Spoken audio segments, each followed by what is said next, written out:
तो यदि हम बात करें,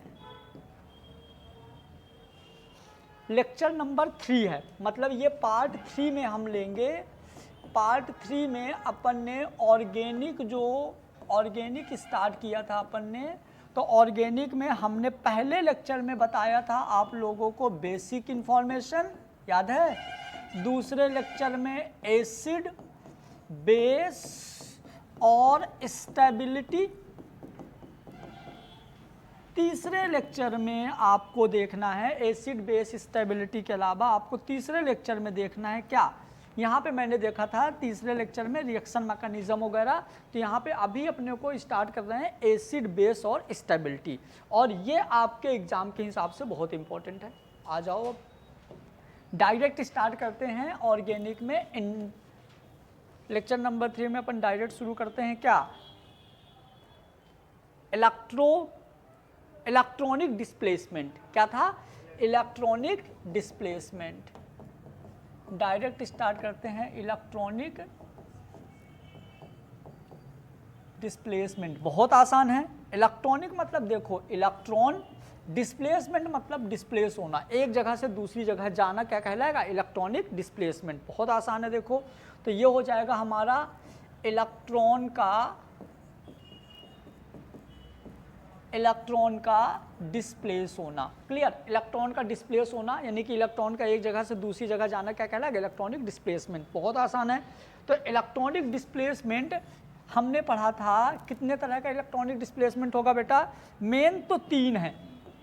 पहला क्या था, इंडक्टिव इफेक्ट। पहला क्या है, इंडक्टिव इफेक्ट। दूसरा बोलो, इंडक्टिव इफेक्ट के बाद क्या था, रेजोनेंस। दूसरा क्या था, रेजोनेंस। बोलते रहोगे तो चीजें याद रहेंगी। दूसरा क्या था, रेजोनेंस। रेजोनेंस के अंदर 2 था, जल्दी बोलो क्या था, मीजोमेरिक इफेक्ट और हाइपर कॉन्जुगेशन। क्लियर। तीसरा क्या था, जल्दी बोलो, तीसरा क्या था, इलेक्ट्रोमेरिक इफेक्ट। तीसरा था इलेक्ट्रोमेरिक इफेक्ट। क्लियर। अब देखो इनको अपन अलग अलग लेक्चर में पढ़ेंगे। आज हम देखेंगे इंडक्टिव इफेक्ट, और इंडक्टिव इफेक्ट की हेल्प से हम देखेंगे कौन एसिड है, कौन बेस है और कौन स्टेबल है। किससे देखेंगे, इंडक्टिव इफेक्ट। सबसे पहले तुम समझो इंडक्टिव इफेक्ट होता क्या है, क्लियर है ना। तो आओ सबसे पहले आप देखो कि क्या है इंडक्टिव इफेक्ट।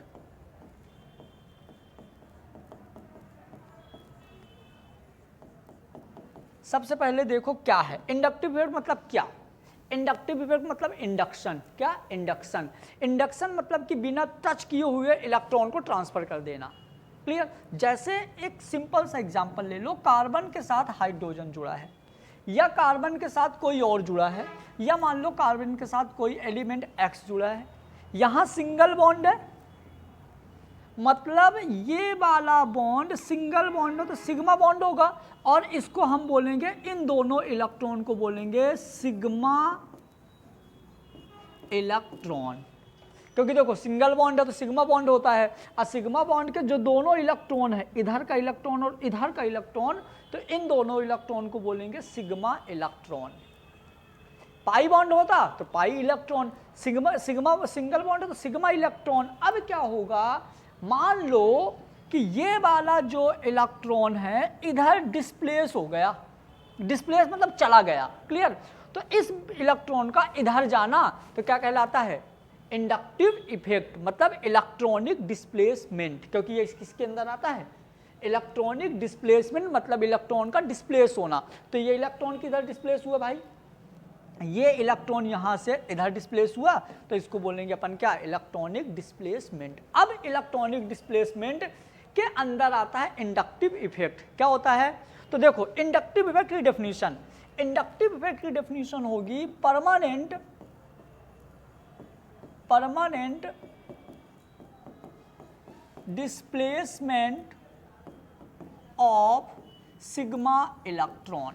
सिग्मा इलेक्ट्रॉन का परमानेंट डिस्प्लेस होना, मतलब सिग्मा इलेक्ट्रॉन परमानेंट चला जाता है। कैसे जाएगा? तो जैसे मान लो कि हमने कार्बन से कुछ भी जोड़ा, यहाँ पे आप समझ लो कि हमने कार्बन से एक एलिमेंट जोड़ा बाई, और यहाँ पे हमने कार्बन से एक एलिमेंट जोड़ा जेड। जो आपने बाई जोड़ा ना, तो ये बाई कार्बन से, बाई की जो ईएन है, बाई की जो ईएन है, बाई की ईएन मोर देन कार्बन, जो बाई की ईएन है वो कार्बन से ज़्यादा है। यदि बाई की ईएन कार्बन से ज़्यादा है, इसका मतलब बाई इलेक्ट्रॉन को खींचेगा। कौन से इलेक्ट्रॉन को? सिग्मा इलेक्ट्रॉन को। सिंगल बॉन्ड मतलब सिग्मा इलेक्ट्रॉन, तो बाई इस इलेक्ट्रॉन को खींचेगा, और खींचने को बोलते हैं अट्रैक्शन। क्या बोलते हैं? अट्रैक्शन। तो ये वाला जो है, जब ये खींच लेगा तो ये माइनस हो जाएगा, तो इस तरह के इफेक्ट को हम बोलेंगे माइनस आई इफेक्ट।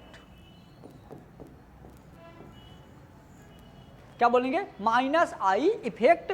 और इसने इलेक्ट्रॉन को खींचा, तो खींचने के वजह से हम बोलेंगे इलेक्ट्रॉन अट्रैक्टिंग नेचर। क्या बोलेंगे? इलेक्ट्रॉन आकर्षण, आकर्षित किया, तो ये हो जाएगा इलेक्ट्रॉन अट्रैक्टिंग नेचर। क्या हो जाएगा? Electron attracting nature. अब इधर आ जाओ भाई, यहां पे क्या है, जो जेड है, तो ईएन लेस देन कार्बन, जो जेड है उसकी ईएन कार्बन से कम है, मतलब जेड ज्यादा कमजोर है। ये देखो ईएन मतलब समझ गए तुम लोग क्या होता है? आओ पहले ईएन देखो भाई।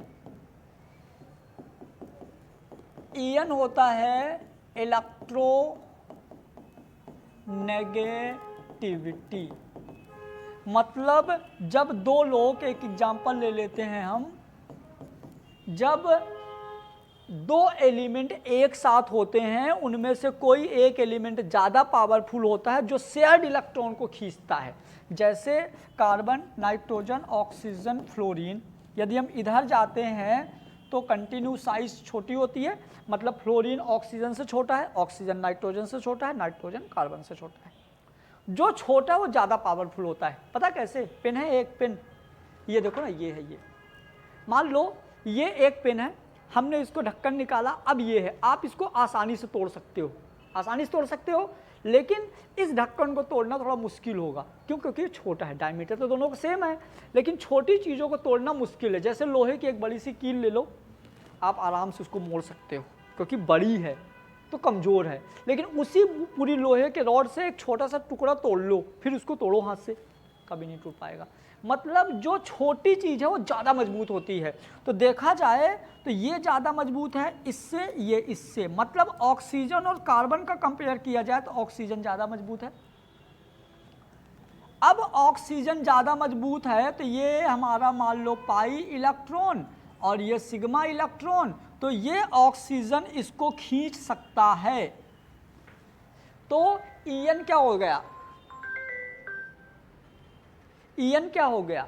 ईएन हो गया किसी एटम का शेयर्ड इलेक्ट्रॉन, मतलब साझे का इलेक्ट्रॉन। जो साझे का इलेक्ट्रॉन इसका भी है, इसका भी है, तो किसी परमाणु का, किसी एटम का साझे के इलेक्ट्रॉन को खींचने की जो क्षमता होती है वो कहलाती है ईएन। समझ में आया कि नहीं? किसी एटम का शेयर्ड इलेक्ट्रॉन को जो खींचने की क्षमता होती है वो कहलाती है ईएन। और कौन खींचेगा? जो ज़्यादा मजबूत होगा, जो ज़्यादा पावरफुल होगा वो ज़्यादा खींचेगा। क्लियर? तो देखो अब यहाँ पे हम बात कर रहे हैं भाई कि ये जो कार्बन है, कार्बन का ईएन ज़्यादा है, मोर ईएन देन जेड। कार्बन का ईएन जेड से ज़्यादा है, तो इस बार कार्बन इलेक्ट्रॉन खींचेगा।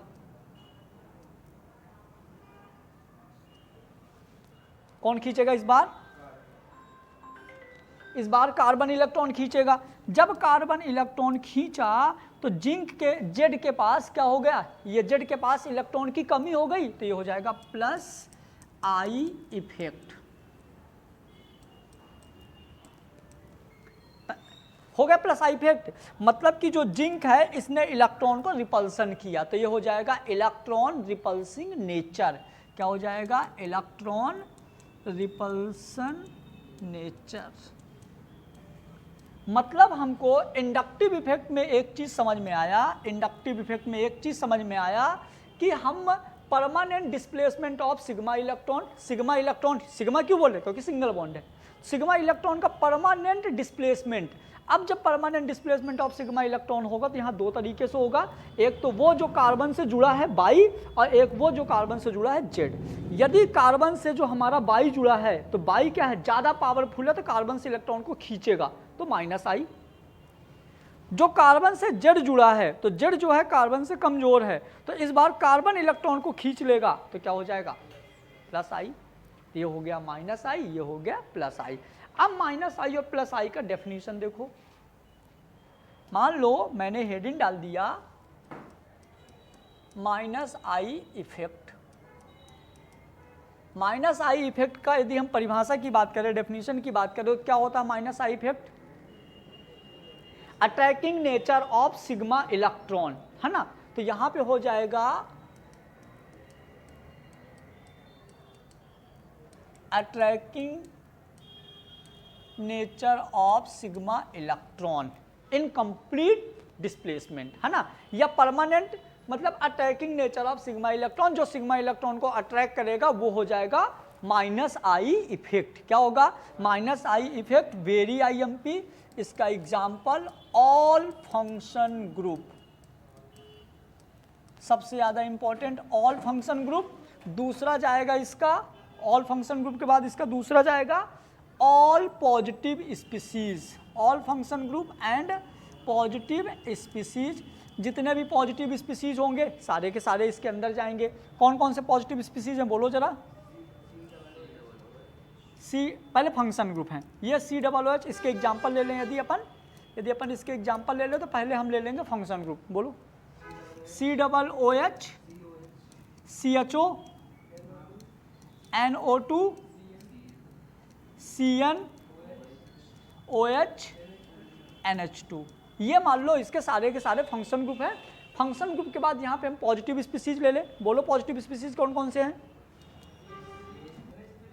NH3 plus, OH2 plus. इस तरह से जितने भी पॉजिटिव स्पीसीज हैं सब किस में आएंगे, माइनस आई इफेक्ट के अंदर। तो याद रखो माइनस आई इफेक्ट के अंदर दो चीजें आएंगे, एक फंक्शन ग्रुप, दूसरा पॉजिटिव स्पीसीज। आप याद रखो माइनस आई के अंदर आएगा फंक्शन ग्रुप। क्या आएगा माइनस आई के अंदर, फंक्शन ग्रुप। ध्यान से याद रखना, माइनस आई के अंदर आएगा फंक्शन ग्रुप, माइनस आई के अंदर आएगा फंक्शन ग्रुप।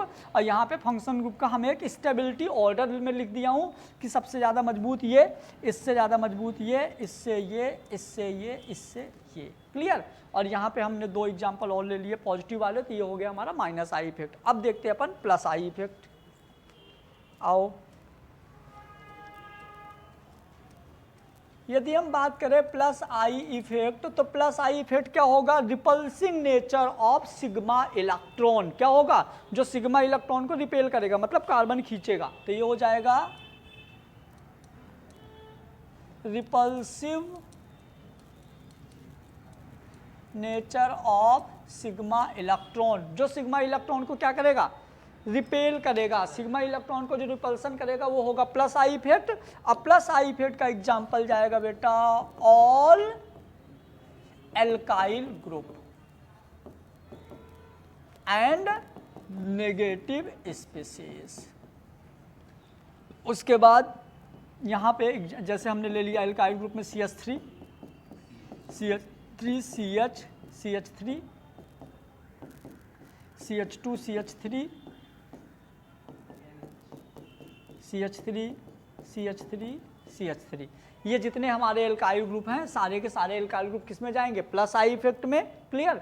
और यहाँ पे ऑल एल्काइल ग्रुप, साथ में नेगेटिव स्पीसीज। नेगेटिव स्पीसीज कौन कौन से हैं बोलो जरा। तो यहाँ पे मान लो OH माइनस, है ना, फिर Cn माइनस, NH, है ना। तो जितने भी मतलब NH2, जितने भी माइनस वाले होंगे सारे के सारे कहाँ जाएंगे, अपने आई इफेक्ट में। फंक्शन ग्रुप में ये वाले भी देख लेना बेटा, फ्लोरीन, क्लोरीन, ब्रोमीन, आयोडीन, ये भी हमारे सारे के सारे किस में जाएंगे, माइनस आई इफेक्ट में। क्लियर। अब इनके एप्लीकेशन देखो कि आपने प्लस आई और माइनस आई पढ़ा क्यों। क्या जरूरत है इनको पढ़ने की? तो हम देखेंगे क्या, एप्लीकेशन ऑफ इंडक्टिव इफेक्ट, क्या देखेंगे, ये बहुत इंपॉर्टेंट है।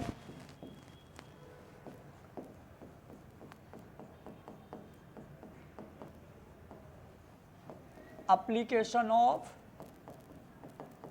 Inductive effect. Application of inductive effect में सबसे पहले आप देखो, पहला एप्लीकेशन है stability of carbocation and कार्बो anion. Clear? तो पहला आप यहां पे देखोगे स्टेबिलिटी ऑफ कार्बोकेटायन एंड कार्बो, एक काम करो ऐसे लिखो, स्टेबिलिटी ऑफ कार्बोकेटायन, कार्बोकेटायन मतलब C के ऊपर प्लस होना चाहिए, एंड कार्बो एनायन, कार्बो एनायन मतलब C के ऊपर माइनस होनी चाहिए। क्लियर? अब आप देखोगे कि कार्बोकेटायन मतलब कब बनेगा, जब कार्बन से इलेक्ट्रॉन खींचा गया है, और कार्बो एनायन कब बनेगा, जब कार्बन को इलेक्ट्रॉन दिया गया है। समझ गए? क्योंकि यदि कोई इलेक्ट्रॉन देता है तो कैसा हो जाता है, पॉजिटिव, कोई इलेक्ट्रॉन लेता है तो नेगेटिव। तो कार्बन ने इलेक्ट्रॉन ले लिया था, है ना, और इसने इलेक्ट्रॉन दे दिया है। आओ चलो, stability of carbocation and carbanion, अपन इसको एग्जांपल लेके समझते हैं। क्लियर? तो यदि हम इसको ऐसा लिख दें, एक अपन फार्मूला बना देते हैं, ट्रिक बना देते हैं, एक हमने लिख देते हैं stability of carbocation directly proportional to plus I upon minus I, और एक लिख देते हैं stability of carbanion minus I upon plus I. बहुत आसान है। कैसे आसान है देखो, यदि कोई आपको कार्बोकेटायन मिलता है तो आप देखना कार्बोकेटायन का प्लस आई वाला सपोर्ट करेगा, माइनस आई वाला अपोज करेगा। कोई कार्बो एनायन है तो माइनस आई वाला सपोर्ट करेगा, प्लस आई वाला अपोज करेगा। मतलब देसी स्टाइल में यदि देखा जाए तो देसी स्टाइल में क्या होगा बेटा, यदि मान लो कार्बोकेटायन है तो उसके साथ प्लस आई, यदि कार्बोकेटायन के साथ फंक्शन वो एल्काइल ग्रुप आता है तो ज़्यादा स्टेबल होगा, लेकिन यदि कार्बोकेटायन के साथ फंक्शन ग्रुप आ जाता है तो कम स्टेबल होगा।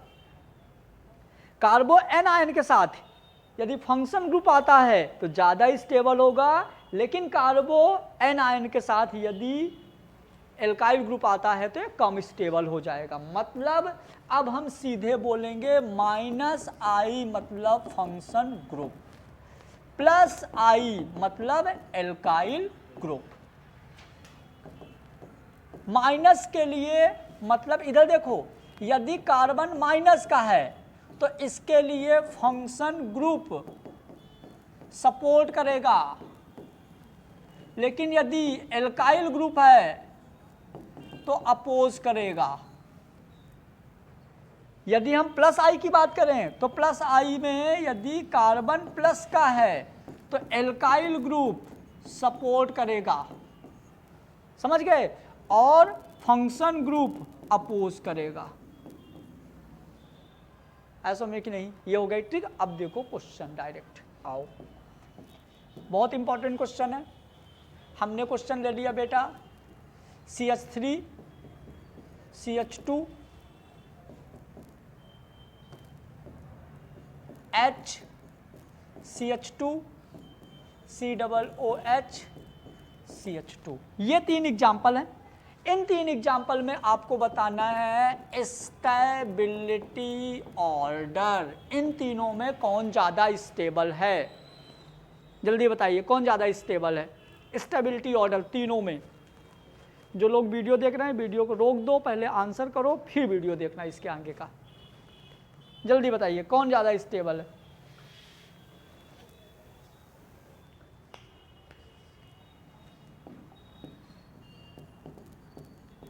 स्टेबिलिटी ऑफ कार्बोकेटायन का प्लस आई सपोर्ट करेगा, माइनस आई अपोज करेगा। पक्का? ये क्या है, प्लस आई है, प्लस आई के लिए कौन सपोर्ट करेगा, प्लस आई। प्लस आई के एग्जांपल बोलो, एल्काइल ग्रुप। क्या है, एल्काइल ग्रुप। तो एल्काइल ग्रुप ये है, यहां पे कुछ भी नहीं है, ले यहां फंक्शन ग्रुप आ गया तो फंक्शन ग्रुप तो अपोज करेगा। तो ये प्लस आई का ये सपोर्ट कर रहा है, यहाँ ना तो सपोर्ट ना कुछ, यहाँ अपोज कर रहा है, तो सबसे ज़्यादा ये हो गया, फिर ये होगा, फिर ये होगा।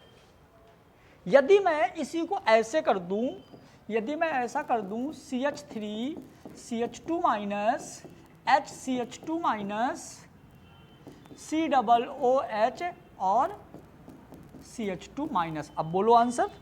अब सुनो, इसका फार्मूला हो जाएगा ऐसे, stability of carbanion directly proportional to minus I upon plus I. तो एन आयन के लिए कौन सपोर्ट करेगा? माइनस आई, और माइनस आई क्या होता है? Function group. याद रखना भाई, ये प्लस आई मतलब एल्काइल ग्रुप, ये मैं 20 से 25 बार बोल दिया। माइनस आई मतलब फंक्शन ग्रुप, समझ गए? अब क्या होगा देखो, ये बताओ, ये माइनस आई है, ये CH3 आ गया, मतलब प्लस आई का आ गया, तो ये अपोज करेगा। यहां ना अपोज ना सपोर्ट, यहां सपोर्ट, तो ज्यादा स्टेबल। पक्का? एक दूं और लास्ट एग्जांपल लो।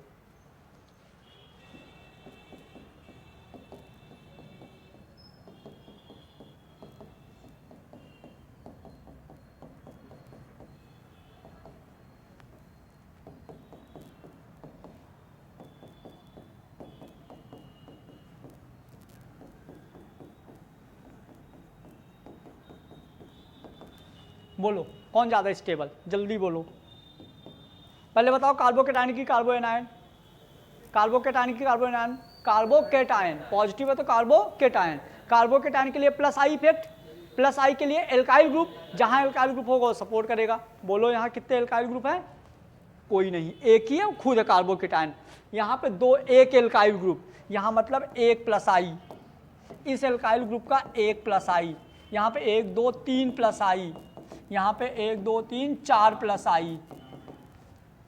अब कार्बोकेटायन का तो मतलब ही होता है कि अपना एल्काइल ग्रुप प्लस आई स्टेबिलिटी के लिए, तो अच्छा हो गया ना भाई, इसका 4 लोग सपोर्ट कर रहे हैं, इसका 3 लोग, इसका 1, इसका ना कोई सपोर्ट ना कोई अपोज, तो सबसे ज्यादा स्टेबल कौन हो गया?